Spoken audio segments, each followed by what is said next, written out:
Inilah kisah Abu Nawas dan saudagar kaya raya.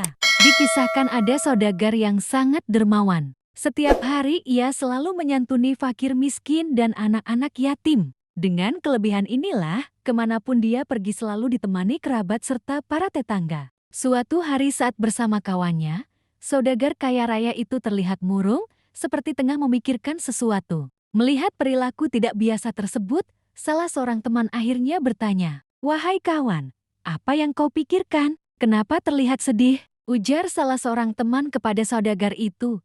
"Selama ini dimanapun berada, aku selalu ditemani orang-orang. Apakah nanti ketika aku meninggal ada yang mau menemaniku di kuburan?"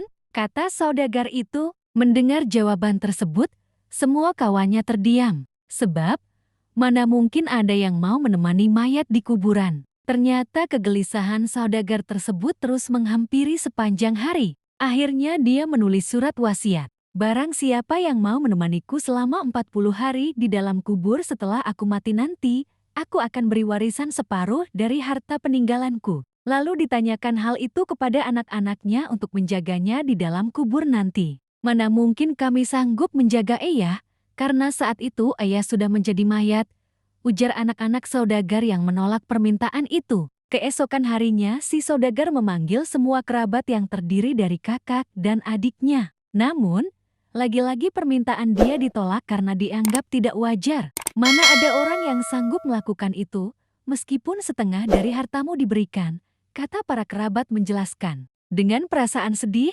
saudagar tersebut memerintah ajudannya untuk mengadakan sayembara ke seantero negeri yang berisi, barang siapa berani menemaninya selama 40 hari di dalam kubur saat ia meninggal, maka akan diberi setengah harta dari kekayaannya. Tidak lama dari sayembara itu diumumkan, sang saudagar pun meninggal dunia. Kuburannya dihias megah dengan segala perlengkapan. Di saat bersamaan, Abu Nawas mendengar sayembara itu. Dengan tergesa-gesa dirinya menuju rumah si saudagar untuk memberitahu bahwa ia bersedia menjalani sayembara tersebut. Keesokan harinya dikebumikanlah saudagar itu. Abu Nawas pun ikut masuk ke liang lahat sambil membawa kapak berharganya yang setiap hari menemani bekerja mencari kayu di hutan. Setelah seluruh pelayat pergi, hanya tersisa Abu Nawas menemani jenazah di liang lahat. Tidak lama kemudian malaikat Munkar dan Nakir bertanya ke jenazah tersebut. Menyadari siapa yang datang, Abu Nawas pun sedikit menjauh dari mayat saudagar kaya itu.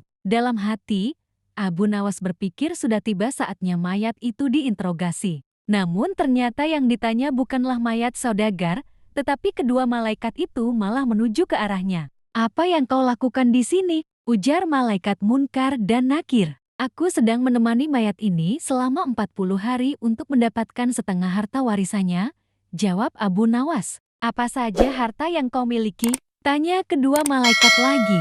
"Hartaku hanya kapak ini," jawab Abu Nawas lagi. Ternyata kedua malaikat itu terus bertanya, sampai pada pertanyaan, "Di mana kau mendapatkannya?" "Aku membelinya," jelas Abu Nawas. Dari sanalah setiap hari Abu Nawas ditanya seputar kapak dan pekerjaannya. Di hari ke-40, kedua malaikat itu datang kembali dan bertanya seputar kapak tersebut. Sebelum menjawab, Abu Nawas sudah membuka pintu kubur itu. Di luar ternyata sudah ada kerabat saudagar tersebut. Abu Nawas yang berlari sambil berteriak pun berkata, "Kalian ambil saja semua harta warisannya, karena aku sudah tidak menginginkannya." Mereka semua heran atas sikap Abu Nawas. Sesampainya di rumah, Abu Nawas berkata kepada istrinya, "Aku sudah tidak menginginkan harta warisan dari mayat itu. Kenapa kau tolak?